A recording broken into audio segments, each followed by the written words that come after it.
Okay, well, we are ready for our last major topic of the year.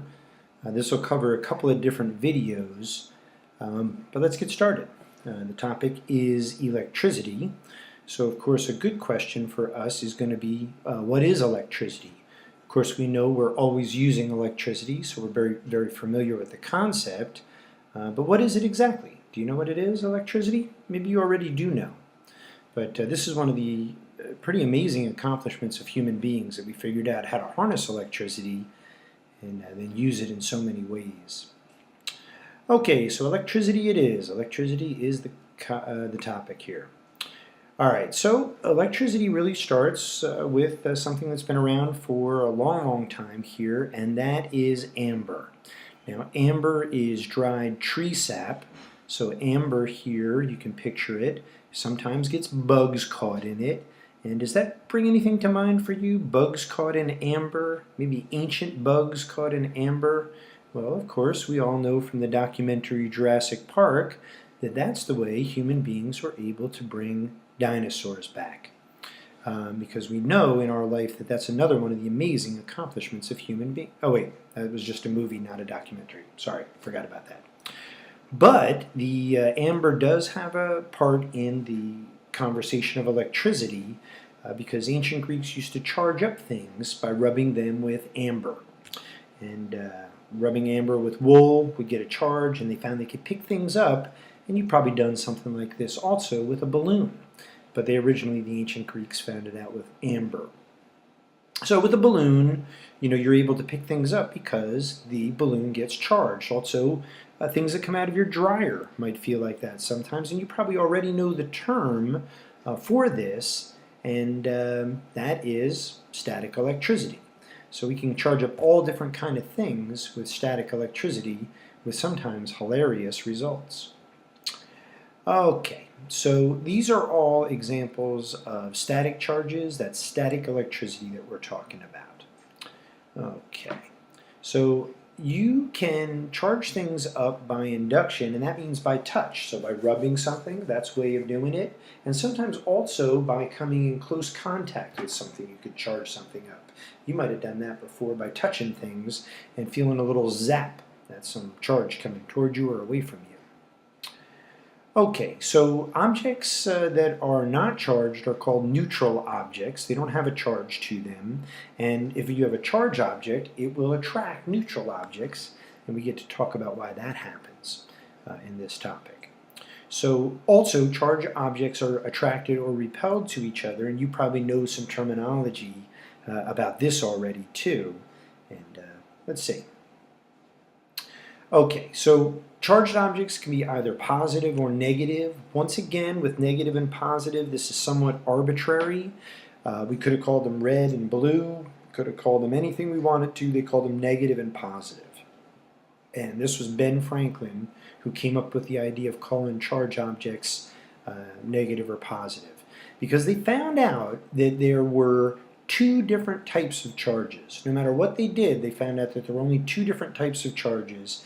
And Ben Franklin, of course, besides being a founding father of the country, I guess you would say, our country here, was also a scientist as well. And he did some famous experiments with electricity. The kite and the key is what's depicted here. You may have heard of that. Ended him up on the $100 bill. Pretty good there, Ben Franklin. Interesting character. Okay, you could probably finish this one here for me. Opposite charges attract and similar charges repel each other, right? So two negatives are going to be repelled by each other. Two positives are going to be repelled by each other, but a positive and a negative are attracted to each other. Okay, this is going on in the environment all the time. We've harnessed electricity in a big way, but it was happening there with or without us.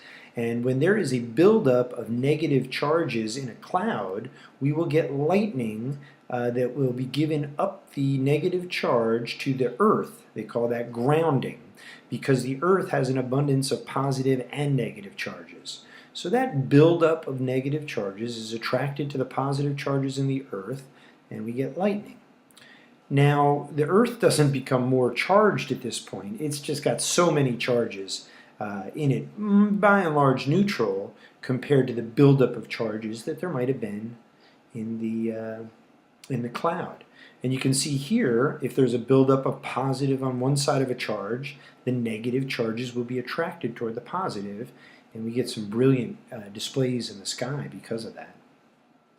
Lightning. All right, here's a little device you may have seen before. We'll certainly have one in class. And this is helping you to measure if you've got a charged object. And the idea is if you put a charged object and there is neutral pieces of metal, the neutral pieces of metal will become little metal foils. It's not like thick metal, metal foil. Will become charged in the same way, and then they will be repelled. And we'll do a little experiments with that in class. But that's a little vocabulary word for you. Okay, so the ancient Greeks. We say now we have decided to call the negative charges electrons. We decided to call them negatives. And the reason we call them electrons is because that is the word for amber in Greece. So there's the connection back to amber that we made at the beginning. And that's somewhat interesting, I suppose. All right, so all of electrical phenomenon we say is due to the movement of electrons.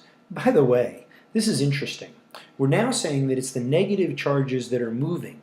Before they figured out that it was the movement of electrons, they had already, because of Ben Franklin, called objects positive and negative, and they thought that it was, by flipping a coin, like I said, negative and positive are arbitrary.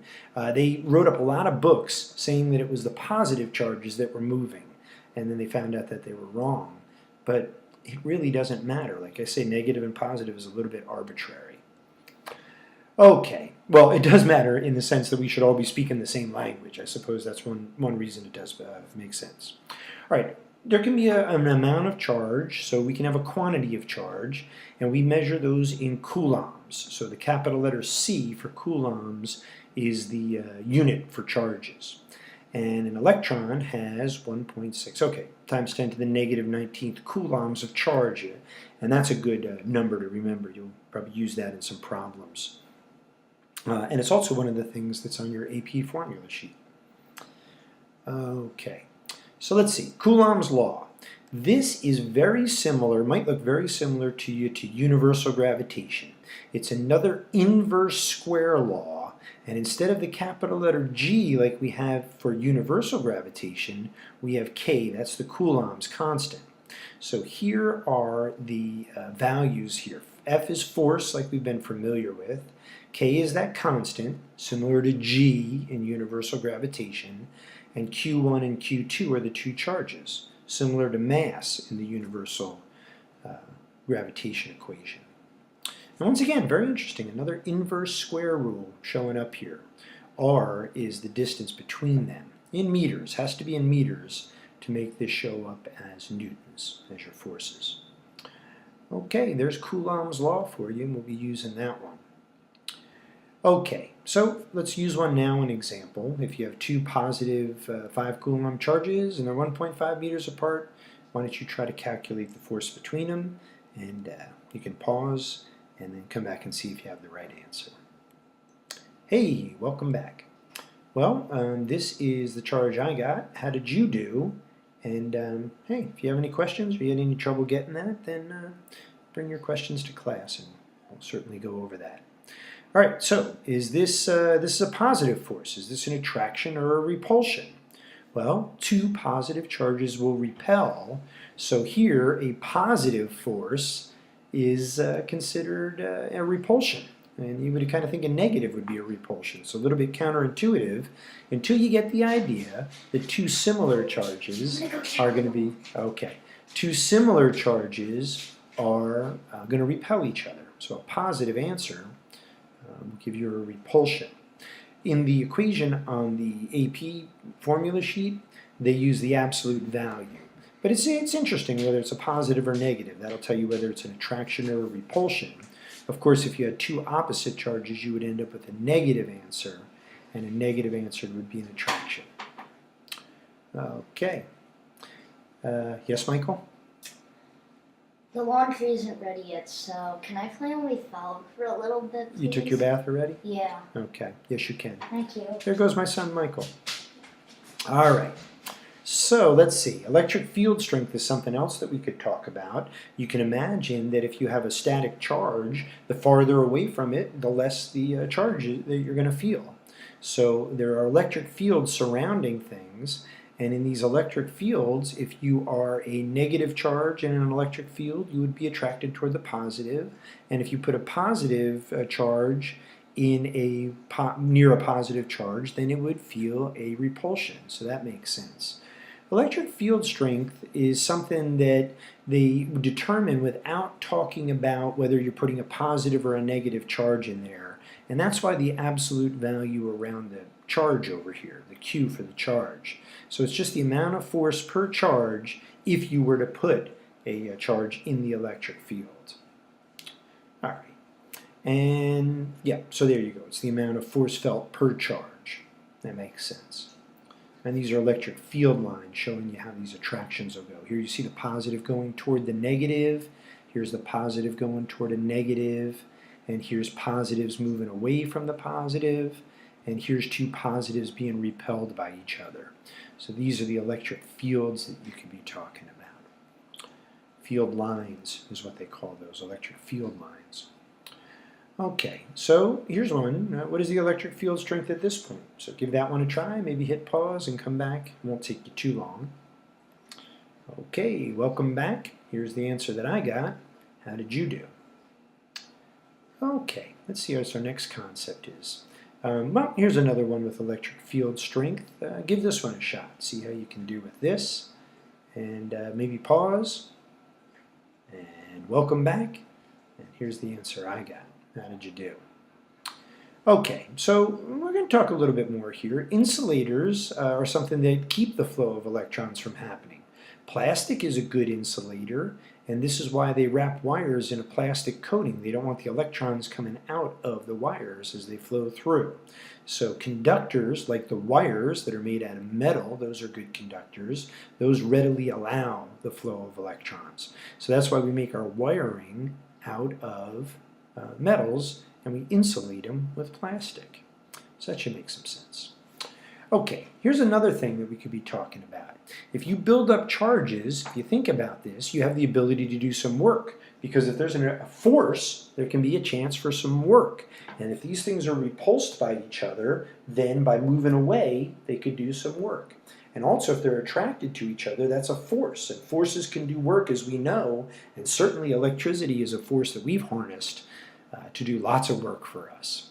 So now we're talking about voltage here. Voltage is also called a difference in potential. And the idea of the difference in potential is how much of a difference in charge do you have? And the bigger the difference, the more the driving force you have there. So that's what voltage is. So V here is voltage, and that's the work that can be done per charge. The amount of work per charge is the voltage. So there you go on that one. Okay, another thing to talk about here is superposition of charges, and the idea here is very similar to when we had more than one mass and we figured what the total gravitational force was going to be because of the masses. Now, with gravitational force, it was always an attraction. In electricity, you have to keep track of whether you have an attraction or a repulsion and how that's going to affect the overall charge. But just like we did with universal gravitation, we'll use vectors to solve for this and components. So this is another good review of that concept. So here's an example for you. See if you can solve this one, right? Here's 4 centimeters difference between these two charges, 6 centimeters difference between these two charges. Here's the amount of charge that we have. What is the net force that you're going to feel? Why don't you give that a try, and after you pause, come back and I'll show you the solution. All right, welcome back. Let's see how you did. All right, we're looking at the force felt by charge number 2. So the force that 2 feels because of 1 is 3.38 times 10 to the negative 13 newtons. Did you remember to convert your distance there into meters? Because in order to be in newtons, you have to have a distance in meters.